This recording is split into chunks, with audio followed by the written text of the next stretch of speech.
kay Coach Tab, hindi nalusaw yung pagtingin ko. He's a great coach, pare. He has nothing to prove sa akin. Just looking at his resume, pare, he's a 5-time NBL champion, 4-time NBL Coach of the Year, 4-time UAP champion, twice UAP Coach of the Year, 2001 New Zealand champion, FIBA Oceania to, New Zealand Hall of Famer. Pare, he coached national team ng Turkey, Lebanon at Jordan. So pare, siguro compare sa mga credentials ng mga coaches natin sa PBA, malayo, mahirap i-compare. Ang ibang breed to si Coach Tab. So he knows what he's saying, ang sistema niya maganda.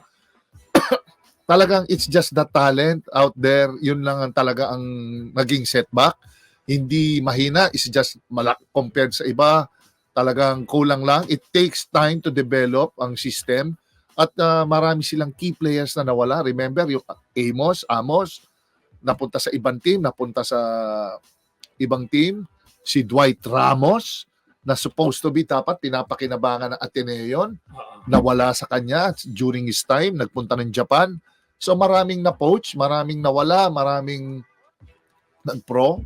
So isa sa mga isa sa mga setback niyan sa team at inabutan siya at nakikita na rin ngayon kung upgraded na rin lahat ng mga nakakalaban niya na mga team. So kaya ganoon na naging problema ni Coach Tab. Pero sa akin, mahusay pa rin siya at saka hindi na sa akin kung papalitan nila, nagkakamali sila.